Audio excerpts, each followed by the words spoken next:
Pan-African Media pour une Afrique souveraine et unie. Bon après-midi à vous, chers téléspectateurs de la chaîne panafricaniste Pan-African Media. Un entretien assez spécial pour effectivement une actualité spéciale qui alimente dans les choux gras, non seulement de la presse télévisée, la presse radiophonique, mais surtout la presse écrite. Tellement des on-dits et des non-dits chauffent. Alors, on ne sait pas qui dit la vérité, qui n'en dit pas. Alors, aujourd'hui, nous parlons de M. Ernest Ouandjé, le champion, l'élu des peuples africains, surtout camerounais. Mais nous, ce que nous savons, c'est que guerre tribale, discours haineux, voilà, buzz, tribalisme, ce sont donc les mots qui nous reviennent sans cesse sur les plateaux, où il y a certains, justement, certaines personnes qui se disent avoir vécu cette histoire d'assassinat ou encore de manque de respect sur la personne de M. Ernest Ouandjé. Alors, pour connaître qui dit vrai, qui dit faux, nous avons en notre compagnie M. Mouté Ambassa. Bonsoir et merci d'avoir accepté notre invitation. Bonsoir madame, merci, bonsoir à tous vos téléspectateurs. Alors, si je vous demandais, selon vous, qu'est-ce qui s'est passé? Très bonne question, résumer, madame. Parce que dans les écoles, ça devrait s'apprendre. Et malheureusement, ce n'est pas le cas. Il y en a même qui ne savent pas qui est M. Ernest Ouandjé. Ben, madame, je vous dirais une chose. J'ai eu la chance, et puis peut-être aussi le fait de l'histoire. J'étais jeune à l'école primaire de Mbanga. J'ai fait C2, CM1 et CM2 à Mbanga. D'ailleurs, j'ai mon CEP à Mbanga. À cette époque, mon papa est sous-préfet, maire et juge, président du tribunal coutumier de Mbanga. Monsieur Ambassabiaï Jean-Marie, de 1970 à 1975. Alors, ça fait que par rapport à la reddition du leader Ernest Ouandjé, parce que j'entends beaucoup de choses dire, mais ce que je sais de mon père, Ouandjé s'est rendu. On ne l'a jamais arrêté, on ne l'a jamais capturé, mais il s'est rendu. Alors, par rapport à cette réédition, je vous dirais une chose, c'est que j'ai vu, pas qu'on m'a dit, de vos propres yeux. De mes propres yeux. Et aussi, j'ai discuté avec mon papa avant qu'il ne décède. Il m'a donné sa version, qui était en théorie la version officielle qu'il a envoyée à sa hiérarchie. Alors, qu'est-ce que j'ai vu et entendu? Je voudrais que vous me laissiez le temps d'aller vous expliquer en très peu de temps ce que j'ai vu et entendu, ce que j'ai discuté avec mon papa. Et après, vous pourrez poser vos questions. Parce que si vous commencez à poser des questions, vous risquez de me faire passer à côté un certain nombre d'informations très importantes et sensibles. Vous savez, qu'est-ce que j'ai vu? Je suis jeune à l'école primaire de Mbanga. Et la rumeur ce matin-là s'est propagée dans toute la ville qu'on avait arrêté le chef de maquisards. D'accord. Parce que nous étant jeunes, on nous présentait ces leaders comme des maquisards. D'ailleurs, papa étant responsable de l'arrondissement, était au parfum d'un certain nombre de renseignements de sécurité. Il y a des nuits où on dormait sous le lit. Et pourquoi? Ben, tout simplement parce que papa estimait que nous devrions rester à un niveau où, même s'il y a une balle perdue qui passe, qu'elle ne nous prenne pas. Parce que vous savez, il y avait beaucoup de choses qui se disaient, madame.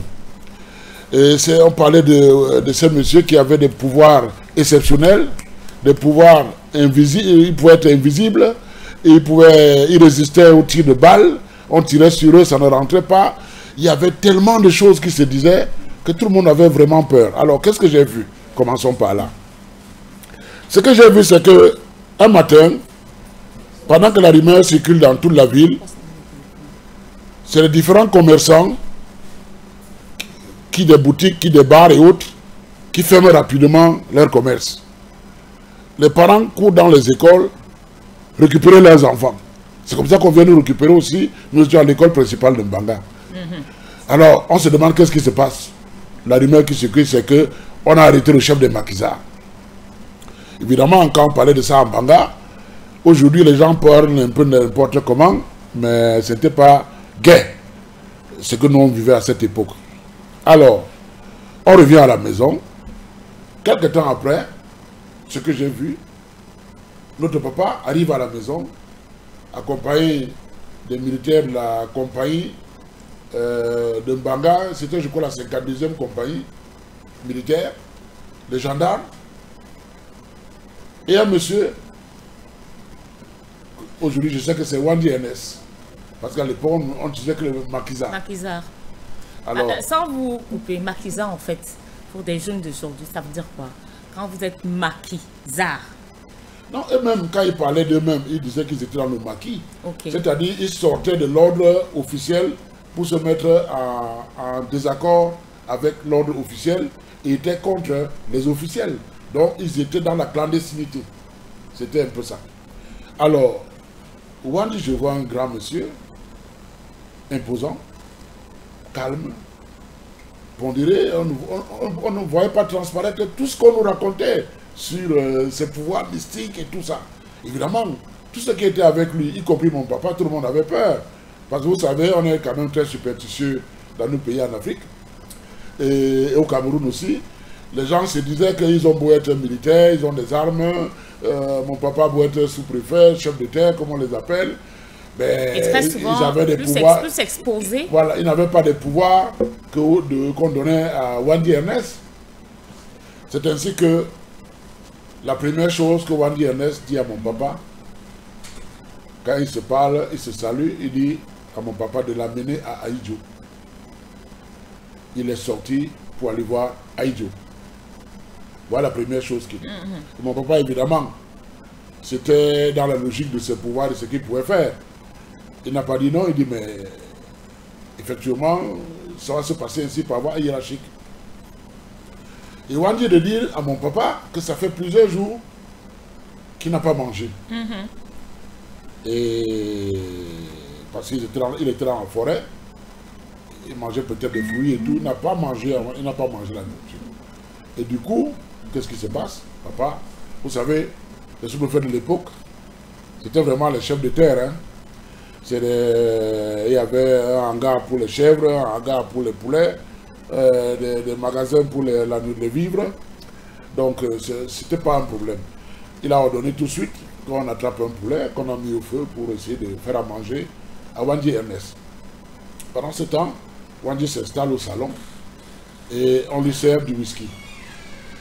On lui sert du whisky et nous autres, parce que étant arrivé à Mbanga au mois de juillet, parce que Wandi sera arrêté au mois d'août, au mois de juillet, quand le papa avait des mauvaises informations venant des services de sécurité, on dormait sous le lit comme je dis.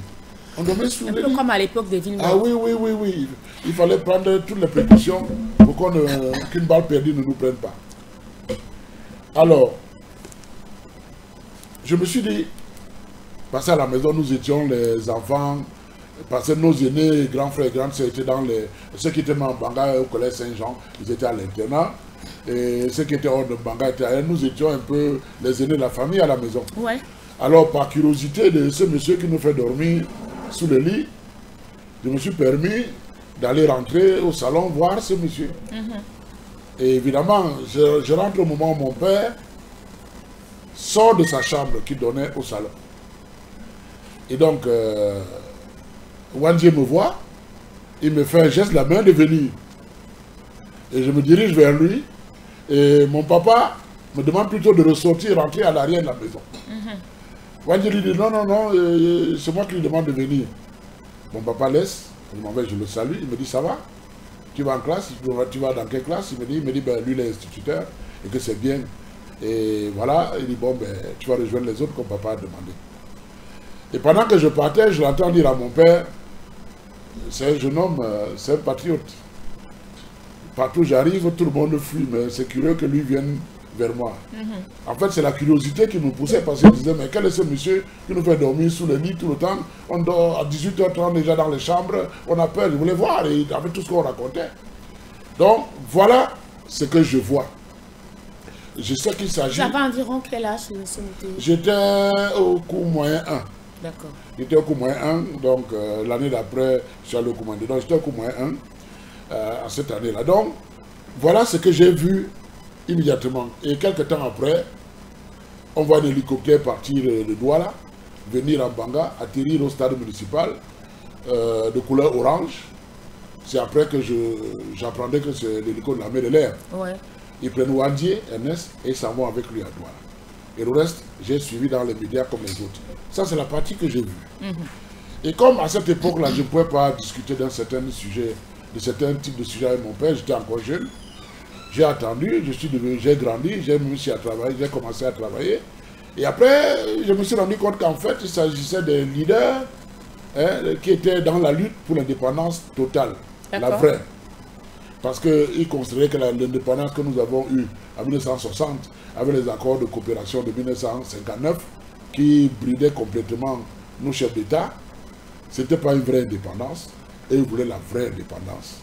C'était quoi cette vraie indépendance? La vraie indépendance, c'était quoi? Réunification avec le NOSO actuel, et liberté, souveraineté totale, sans qu'il y ait une mainmise du colon, parce que les accords de coopération mettaient sous tutelle toute forme de vérité de développement de nos pays africains. Donc, pour revenir au sujet, donc je dis que devenu grand, j'ai le courage de demander à mon père de me dire la vérité. D'accord. Parce que j'entends beaucoup de versions. Quelle est sa version, lui, qui était le sous-préfet de la ville, le maire de la ville, le président du tribunal coutumier de la ville, de Mbanga, 70-75. Je veux avoir sa version. Au moins celle-là. Alors, papa me dit ceci. Wandie Ernest est dans les champs du côté de Mombo. Mombo, c'est un village qui était à 7 km de Mbanga. Aujourd'hui, je crois que c'est un arrondissement. Wandie, dans une situation où il était un peu dans la forêt, il n'avait plus pour assistance. Monseigneur Domo, fameux Monseigneur Domo. Je le connais. C'était le fameux. Oui, le fameux Monseigneur Domo, qui avait un rôle trouble dans cette histoire. Effectivement. J'en viens, et puis peut-être avec vos questions, on va développer. Donc, Wandie Ernest quitte la forêt de Mombo. Il rencontre 2 planteurs. Demande à ces planteurs de l'amener chez le chef de la communauté Banganté de Mbanga. Mais ces 2 planteurs sont originaires de Tchang. Qu'est-ce qu'ils font? Ils prennent Wandie, ils amènent Wandie chez le chef de la communauté Tchang, qui n'était pas là au moment où ils arrivent, mais il est venu quelques temps après. Et le chef de la communauté Tchang, qui était un ancien UPCiste, mais qui a été retourné, qui travaillait déjà pour le compte du gouvernement, a envoyé un de ses indiques informer le commissaire spécial et le sous-préfet. L'indique prend son vélo, il va au commissariat spécial, il trouve le commissaire spécial. À l'époque, c'était l'inspecteur Nsoga. Parce qu'à l'époque, les inspecteurs avaient la fonction de commissaire. Alors qu'en grade, il était inspecteur. Alors, il trouve Nsoga, il lui dit, il y a un monsieur qui se présente là-bas, c'est le chef Tchang, que c'est lui, Wandie Ernest. Et Nsoga lui demande à qui est d'autre vous avez donné cette information. Il lui dit personne. Après vous, je peux avoir le sous-préfet. Alors, l'indicateur quitte le commissariat spécial, il va à la sous-préfecture qui n'était pas très loin. Il informe mon papa de ce qu'il y a un monsieur qui est au quartier 6, je crois, si je me trompe, c'est le chef Tchang, qui dit qu'il s'appelle Wandie Ernest. Ouais. Alors papa lui demande aussi, à qui est-ce d'autre tu en as parlé? L'indicateur dit à mon père, au commissaire spécial. Et c'est là où un côté que même le commissaire spécial ne connaissait pas, c'est que quand Aïdjo demande d'affecter ce commissaire spécial en Banga, il y a des raisons bien précises. Mon père me dira que on lui a dit que ce commissaire spécial est un UPCiste pur et dur. Étant en fonction en Banga, il ne pourra en aucun cas livrer les UPCistes. Il va plutôt chercher à les aider, à les assister. Mais on l'envoie en Banga, pourquoi? Parce qu'on demande à mon papa de mettre des gens derrière lui de telle manière que lui, en allant essayer d'aider les UPCistes, va permettre qu'on atteigne les UPCistes, et particulièrement Wandi Ernest. D'accord. C'est comme ça que le papa va mobiliser immédiatement le commandant, le capitaine commandant de la compagnie 52 de Mbanga, la 52e compagnie, je crois, et la gendarmerie. Ils vont aller boucler le quartier 6. Et en même temps, spécifiquement, la maison du chef Tchak. Pendant ce temps, le commissaire spécial Soga était déjà sur le chef Tchak, dans une chambre avec Wandi. Et s'est présenté à Wandi comme étant journaliste Jeune Afrique. Journaliste à Jeune Afrique. Mais il a précisé à Wandi qu'il était UPCiste. Comme Wandi lui-même. Comme Wandi lui-même. Donc ça a rassuré Wandi, qui a commencé à lui parler. Il lui a dit qu'il était en train de vouloir aller en Konsamba, rencontrer Monseigneur Dormo, oui, avec qui il y a des situations qu'il faut clarifier. Et le commissaire spécial accepte d'aider Wandi à rejoindre un Konsamba. Et à l'époque, vous ne pouvez pas aller d'une ville à l'autre sans laisser passer. Et le commissaire spécial de son état, les cartes d'identité à l'époque se faisaient à la main. En 2 heures de temps, vous avez une carte d'identité. Il pouvait bien refaire une nouvelle carte avec n'importe quel nom pour que Wandi puisse atteindre Konsamba. Donc pendant qu'ils négocient et qu'ils se mettent d'accord, les militaires ont déjà bouclé le quartier et la maison du chef Tchak. Voilà comment les soldats sortent en premier d'abord pour regarder si la zone est libre et qu'ils peuvent sortir. Ils voient les bérets verts et les bérets rouges. Il reprit à l'intérieur. Cela dit à Wandi, il voulait bien l'aider, mais ce n'est plus possible. d'accord. Là maintenant, il y a les hommes maintenus dehors et sa vraie fonction, c'est qu'il est le commissaire spécial de la ville. Il est obligé de l'arrêter. C'est comme ça qu'il lui enfile les menottes et sort avec Wandi menotté. Alors qu'au départ, en fait, il voulait l'aider à rejoindre un Konsamba. D'accord. C'est comme ça que Wandi menotté maintenant est amené au camp militaire. Avant d'aller au camp militaire, ils sont passés par la maison, comme j'ai dit. Il a demandé à manger, parce que ça faisait plusieurs jours qu'il n'avait pas mangé.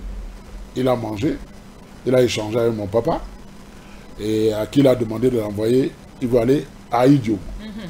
De telle manière qu'il puisse s'exprimer, parce que quelque part, il y a eu des négociations via Monseigneur Dormo qui n'ont pas abouti pour sa reddition. Ensuite, il était question qu'il sorte du pays. D'accord. Il n'a pas pu sortir. Parce que la plantation dans laquelle on l'a trouvé à Montbord serait, je dis bien serait, la plantation du président de sous-section UNC de Mbanga qui s'appelait Nancha Antoine. Un ami très proche qui était à la maison régulièrement. D'accord. Donc, voilà, très sommairement, sans entrer dans beaucoup de détails, ce que je connais, ce que j'ai vu, ce que mon père m'a dit. D'accord.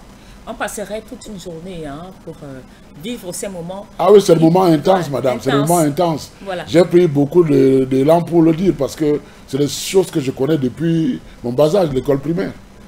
Alors, j'ai envie de vous demander, parlant justement de cette affaire de Ernest Wandi, est-ce que c'est une fabrication terroriste, manipulation ou encore propagande autant pour moi de l'État? Non, disons que Wandi Ernest lui-même était une victime de la colonisation. Ce que beaucoup ne savent pas. Ses parents en ont souffert, ils ont d'ailleurs été déportés. C'est ça qui le pousse à la lutte. Déportés par qui? Par le colon à l'époque, avant les indépendances. Les colons les ont déportés. Et en complicité de certains locaux. Mais déjà le colon était le patron, les locaux avec quoi on ne demandait même pas leur avis. Et quand on n'était pas contre le colon disait que vous étiez de l'autre côté et vous savez ce qui vous attend. Donc, Wandi en a souffert dès son jeune âge, avant l'âge de 5 ans. Ses parents ont été déportés, torturés. Il le sait, donc il est entré dans la lutte pour l'indépendance totale parce qu'il en souffrait déjà depuis sa naissance. Donc lui-même était une victime. Vous comprenez? Donc, maintenant, ce qui s'est passé, c'est que une fois qu'il s'est rendu, ceux qui étaient en place ont essayé de tirer la couverture de leur côté, faire comme s'ils l'ont arrêté. Personne n'a arrêté Wandi. Wandi s'est rendu.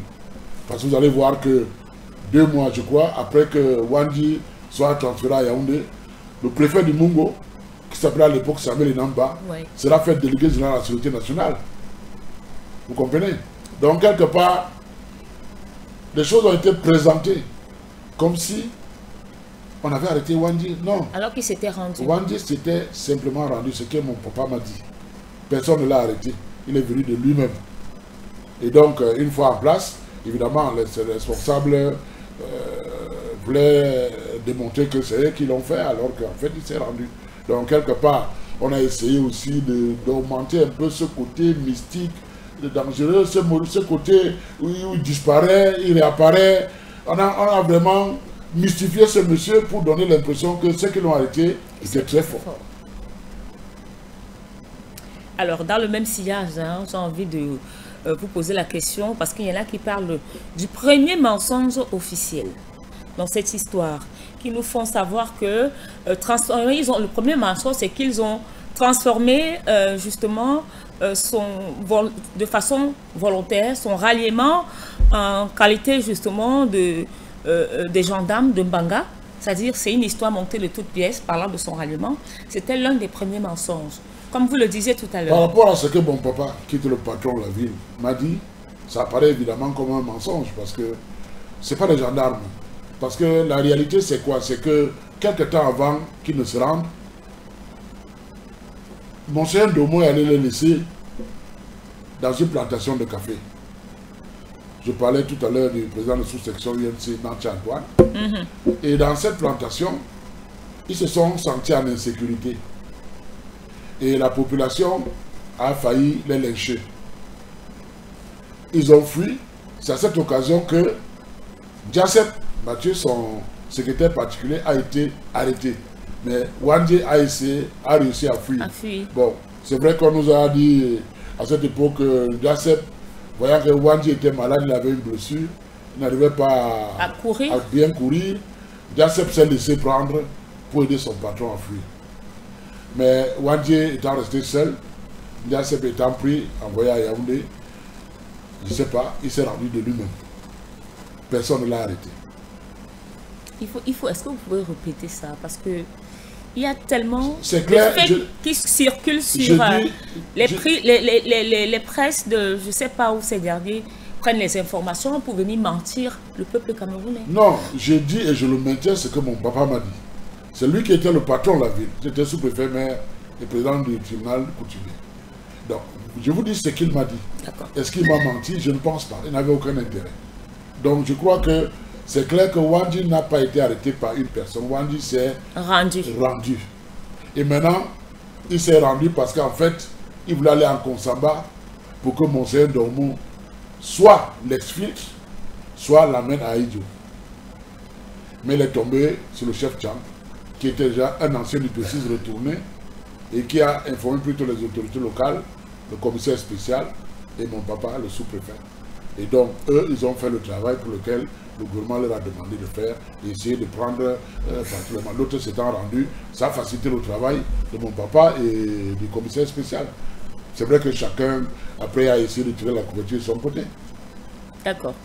Quand on vous écoute, M. Mouté, on a envie, pour une scénariste, on a envie de réaliser quelque chose de magnifique de cette histoire. Ça a l'impression d'être réel. C'est-à-dire, vous parlez comme si, voilà, c'est un script, un scénario hyper réel. Madame, j'ai vécu ça. C'est pas quelque chose qu'on m'a raconté. Parce que quand on vous raconte quelque chose, vous pouvez redire cette chose, ce qu'on vous a raconté en oubliant au fur et à mesure.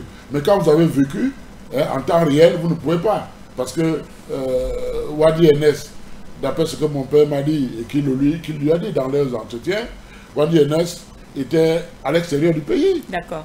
Et qu'il est revenu au pays parce que Oumiobe était mort et Moumié avait été tué. D'accord. Et Abel Kingé était un peu malade.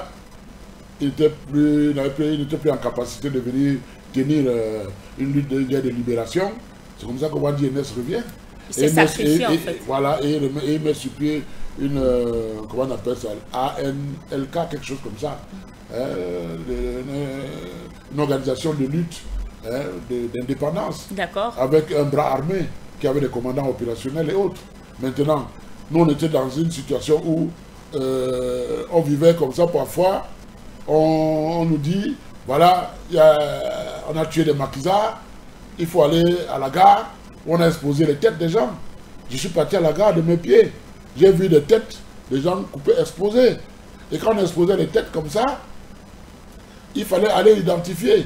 En fait, les services de renseignement, attendez voir ceux qui vont réagir par rapport à ces têtes. Parce que quand vous partez réagir et qu'on se rend compte que vous commencez à pleurer, oh, c'est X, Y, on se dit tiens, c'est voilà, membre, voilà, et les services spéciaux vous retirent doucement et vous ramènent pour vous passer des interrogatoires. Donc du coup, les gens avaient le réflexe d'aller et regarder, tout faire pour ne pas manifester et repartir peut-être manifester chez eux. On a connu des situations, moi j'ai vu qu'on a tué les maquisards en Banga. On amène, on nous appelle, on nous dit voilà, le préfet, le gouverneur du littoral, à l'époque c'était les inspecteurs fédéraux, l'inspecteur fédéral va venir, il va venir tenir une réunion avec les populations, tout le monde a invité au stade municipal de Banga, on se retrouve au stade, le stade est plein à craquer parce que le gouverneur va venir, après on voit un véhicule militaire arriver, un monsieur sort avec les menottes, les pieds enchaînés, on voit les sacs de sable à la tribune, on le met à genoux, et puis un peloton de 12 personnes, on tire dessus. J'ai vu ça de mes yeux, on ne m'a pas dit. Donc quand vous voyez ça, c'était des situations qui terrorisaient les populations. Donc vous comprenez, quand je vois les gens s'amuser avec les libertés qu'on a maintenant, ils pensent que faire la guerre, c'est quelque chose de facile, c'est très compliqué. On a vu au Nozo, ça a commencé comme la blague, mais ça fait quand même 9 ans. Hein. Ouais, 9 ans que ça traîne. Donc on sait quand ça commence, on sait pas quand ça finit. Donc je dis de faire attention. Les gens ne doivent pas stigmatiser, comment je veux dire, le tribalisme et autres. C'est quelque chose qui est très dangereux. Parce que quand vous voyez bien, je ne suis pas sûr, comme certains, je ne suis pas sûr que Wandi, de sa position, pouvait instruire. Il voulait prendre le Cameroun, il voulait gouverner au Cameroun. Il ne pouvait pas instruire qu'on aille brûler. Mais c'est les opportunistes, quelque part, qui profitaient des situations pour créer, pour brûler, pour tuer et peut-être s'accaparer des choses. Peut-être que même parmi ces hommes en tenue, ces commandants opérationnels et autres, il y en a qui prennent des initiatives sur le terrain. Il n'y a pas le téléphone, la télé, comme aujourd'hui. Même la radio, là, c'était pas facile. Donc, parfois, une information qui se passe aujourd'hui, c'est une semaine, 2 semaines, 1 mois après que vous êtes au courant. La communication ne circulait pas comme maintenant. Donc, il faut faire très, très attention. Nous autres qui avons vécu un tout petit peu cette période, bien qu'étant fils de sous-préfet, on tremblait même chez nous à la maison aussi. Hein. Merci beaucoup, monsieur Mouté. On croit que même aujourd'hui, la communication, c'est pas trop ça. Elle reste très souvent barricadée chez certaines personnes. Alors, je crois que nous allons marquer une petite transition pour revenir, pour parler de ces réactions à n'en plus finir, des accusations, monsieur Elimbi Lobé, pourquoi ci, pourquoi ça. Petite transition, on se retrouve juste derrière.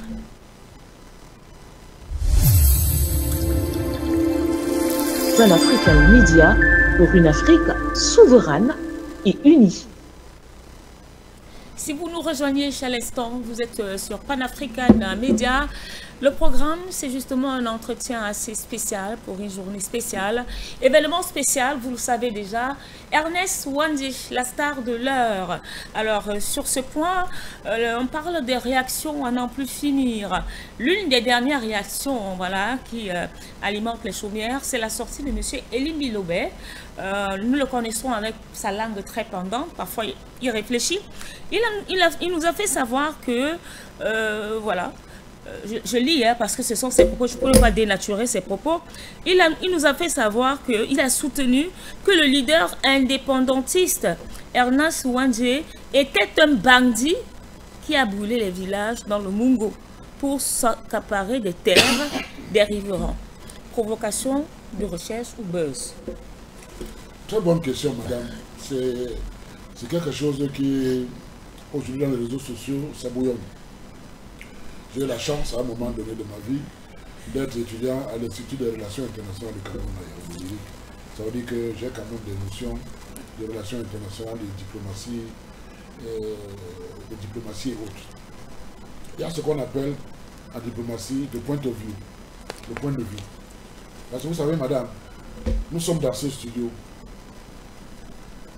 Si on vous demande à vous de votre position, qu'est-ce que vous voyez dans ce studio? On me demande à moi de ma position, qu'est-ce que je vois dans ce studio? On ne voit pas la même chose. Vous voyez ce qui est derrière moi, et moi je vois ce qui est derrière vous. Mais nous sommes dans le même studio. C'est comme ça qu'il faut comprendre ce qui se passe. Il y a une vue du leader Wandje Ernest, côté lutte d'indépendance sur le terrain, côté réhabilitation par le président de la République comme héros national, comme d'autres. Il y a du côté de Elimbi Lobert, le côté d'une population, d'une famille, ou des gens qui ont été torturés, des gens qui ont perdu leurs biens, des gens qui ont été tués. Oui. Donc vous comprenez que il ne faut pas s'accrocher sur un seul côté contre l'autre. Il ne faut prendre la peine de regarder ce qui s'est fait de chaque côté. Comme j'ai dit tout à l'heure, le Wandje que j'ai vu, dont mon père m'a parlé, je ne suis pas sûr qu'il pouvait donner un ordre pour qu'on aille tuer les populations, arracher et voler. Je ne pense pas. S'il y a même eu des trucs comme ça, ça doit être des opportunistes. Vous savez, madame, même maintenant là, si on crée des trucs dans ce pays, le Cameroun, c'est votre voisin le plus proche qui va venir vous tuer. Hein. Tout à fait. Il ne faut pas penser que votre tueur viendra de loin. Il va vous tuer, il va s'installer dans votre maison, il dira à tout le monde que c'est chez lui.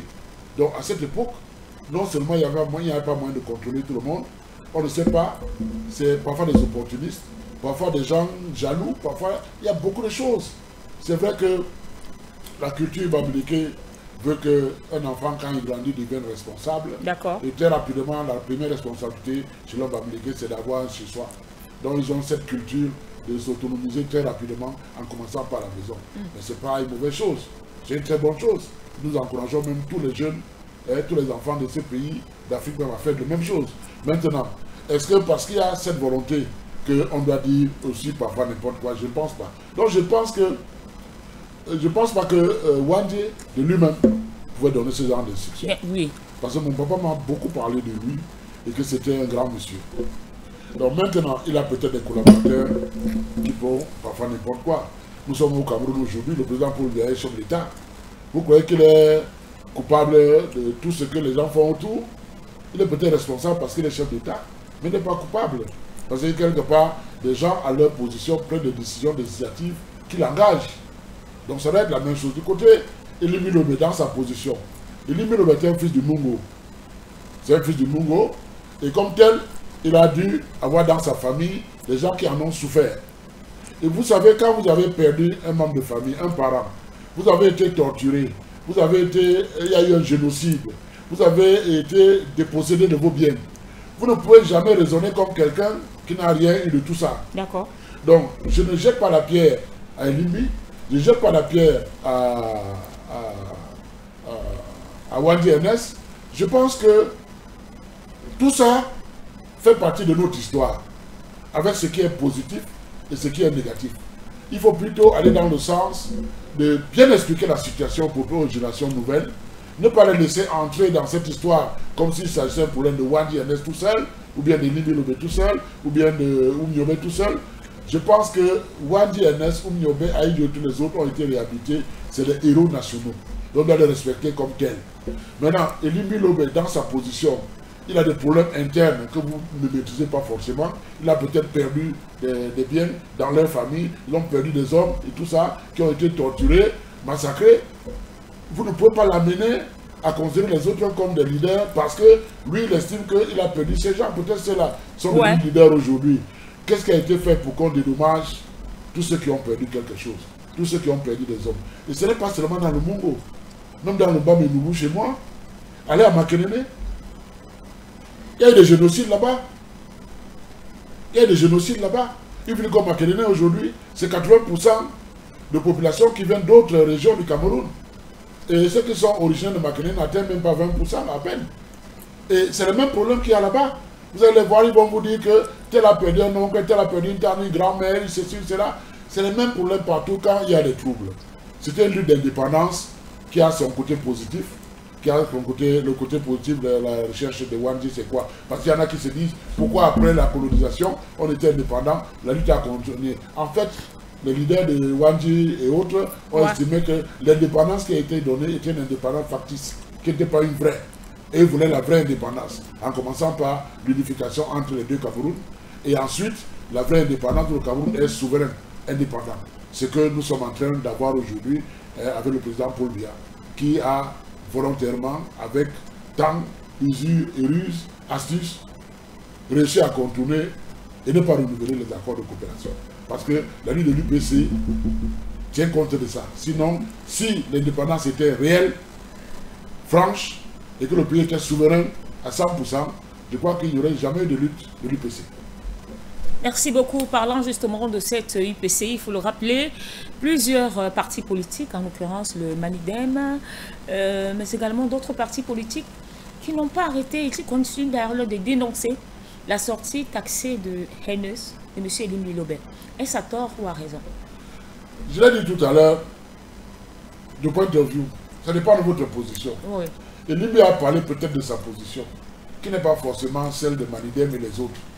Beaucoup de gens, j'ai même vu quelque part que l'épouse de Elim Lilobé a subi une agression. Voilà. Elle s'est fait agresser verbalement.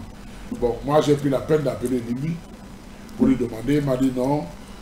C'est vrai qu'il y a quelqu'un qui s'est présenté, qui a parlé durement à son épouse, mais n'a pas été physiquement agressée et autres. C'est vrai qu'elle a pris peur. Elle a d'ailleurs fui. Mais je pense que les Camerounais doivent comprendre que nous étions dans une période délicate de notre histoire. D'accord. Aller aujourd'hui chercher à mettre, à tirer sur Elim Lilobé, ou bien à dire que Wandji n'était pas un leader nationaliste, ou aller agresser l'épouse, verbalement l'épouse de l'autre. Je pense que les Camerounais devaient chercher à comprendre la réalité de cette époque, se remettre dans cette époque, pour mieux comprendre les enjeux, les attitudes des uns et des autres qui ont suffi. Moi j'ai vécu. Je n'ai pas été victime au niveau où on a tué un parent. Je n'ai pas été victime au niveau où on a arraché un de mes biens ou mon papa. Donc, moi j'ai été victime dans le fait que je dormais sur le lit. C'est toujours une torture, dormir sur le lit. Donc, ce n'est pas le même confort que quand on est sur le lit. Et donc, je pense que, toute proportion gardée, les gens doivent prendre du recul, ne pas trop se lancer vite en essayant de tenser tel ou tel, essayer de comprendre ce qui s'est passé. Et ne pas faire de propagande ou bien essayer de politiser les choses. Je crois que chacun doit prendre un peu de recul. Et si j'ai même accepté de venir communiquer aujourd'hui par vous, c'est parce que quelque part, mon père était un acteur de la situation. Et à mon âge, j'ai vu, j'ai entendu, et j'ai discuté avec mon papa. Je me suis dit, ce que mon papa m'a dit, je mets à la disposition de tous les Camerounais. Chacun va se faire une idée de ça. Et je crois que la logique veut que, le bon sens veut que les Camerounais se ressaisissent, qui n'essaient pas de se taper dessus, se tirer dessus. Nous avons déjà beaucoup à Ramon Nord, et la crise de nos eaux, ça suffit. N'ajoutons pas autre chose. Restons calmes, concentrés, essayons d'aller dans le sens de mieux comprendre l'histoire. Et je crois que nous gagnerons à écrire la vraie histoire. C'est vrai que la commission Karine Ramon, Bliss Bassi, a commencé un travail, comme le président de la République a dit l'autre jour, c'est un début. Voilà d'autres éléments qui pourraient s'ajouter à ce rapport pour que les Camerounais comprennent exactement qu'est-ce qui s'est passé et qu'est-ce qu'il y a lieu de faire, s'il y a des réparations à faire, qu'on les fasse. C'est ce qui suscite en moi une question. Est-ce que les autorités au niveau de l'éducation ne peuvent pas commencer à introduire l'histoire du Cameroun, en l'occurrence cette histoire, dans les manuels scolaires? Bon, vous savez, madame, ce n'est pas toujours facile de réécrire l'histoire alors qu'il y a certains acteurs qui sont encore vivants.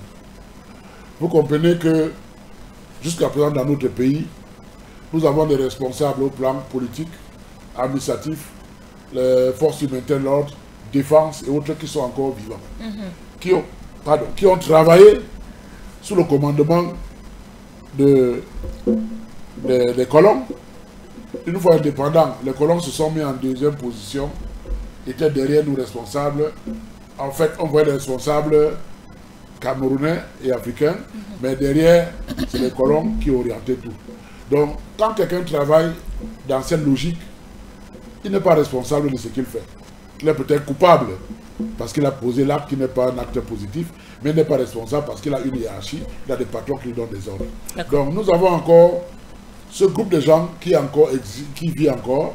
Je crois que ça pourrait les mettre mal à l'aise de parler de la réalité de ce qui s'est passé, tout simplement parce qu'ils ont agi sur ordre. Et quand ils agissent sur ordre, ce n'est pas eux les responsables.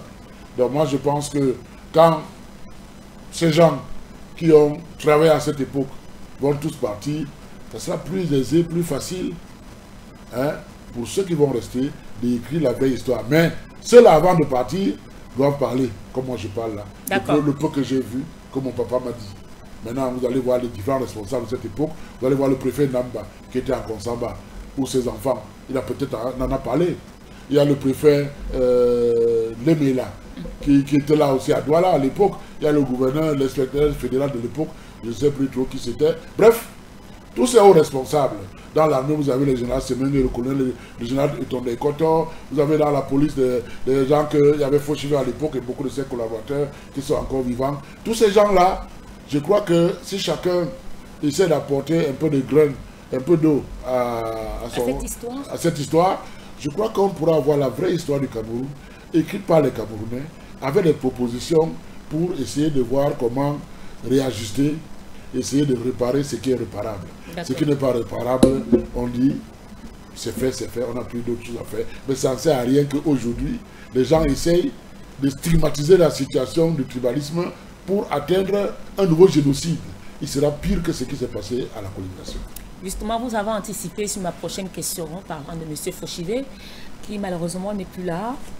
Alors, pour continuer dans sa main mise dans cette histoire, qu'est-ce que nous pouvons retenir?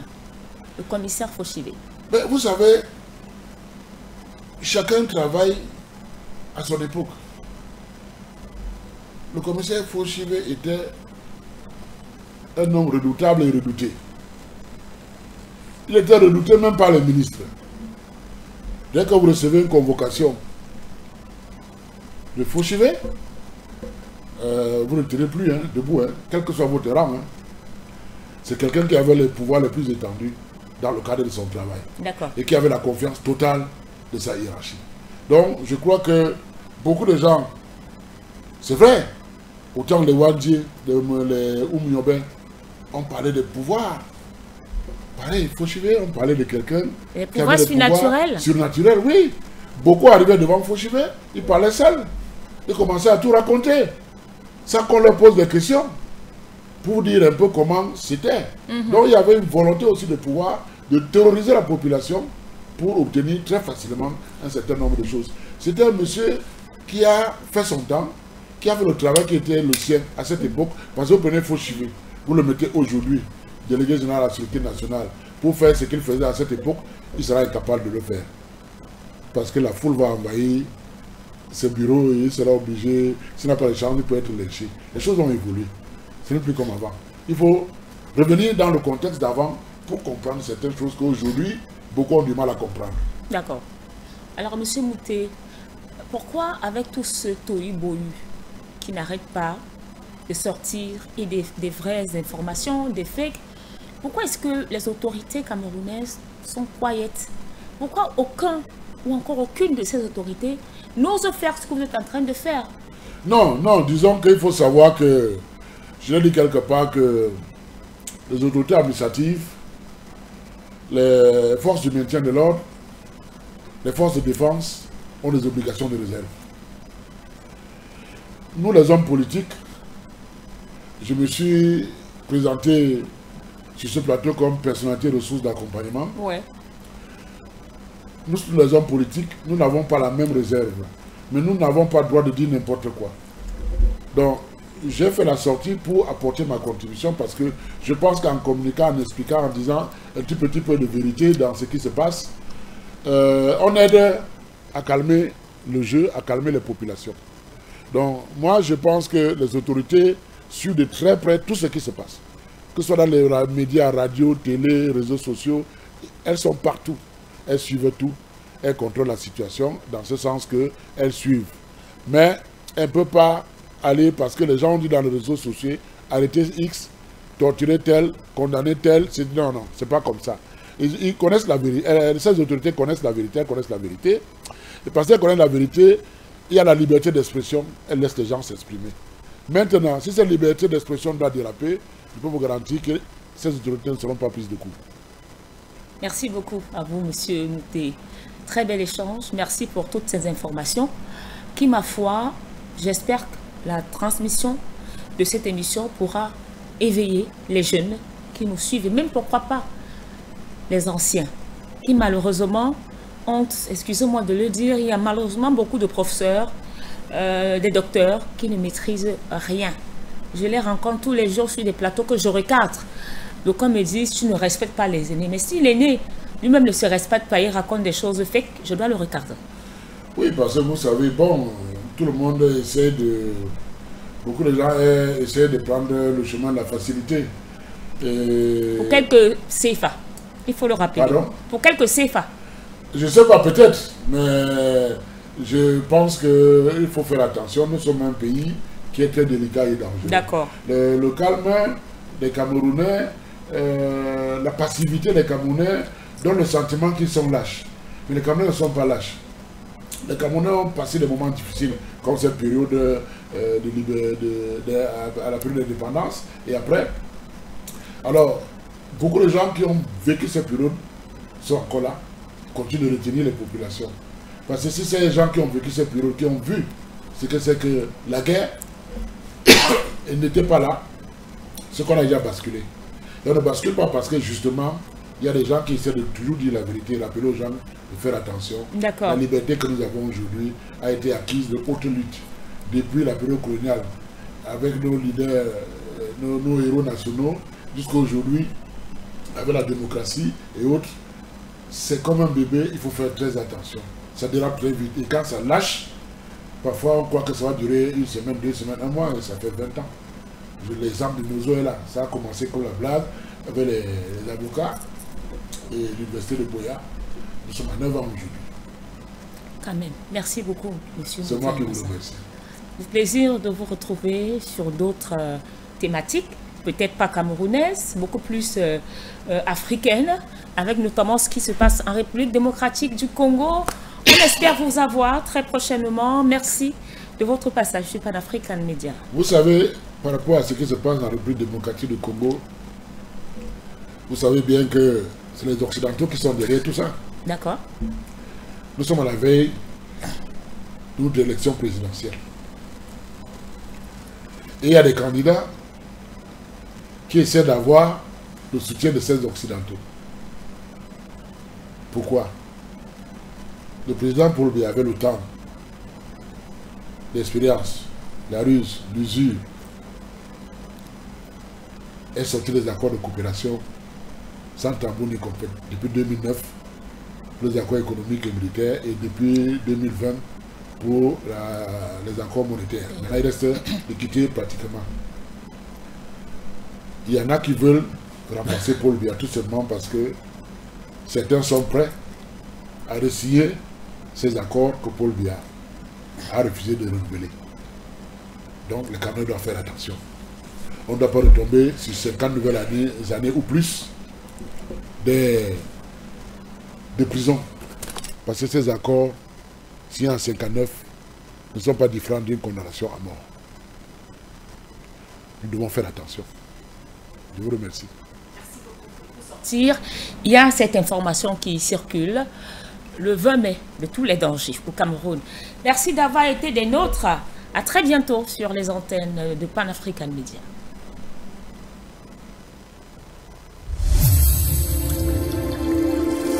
Pan-African Media pour une Afrique souveraine et unie.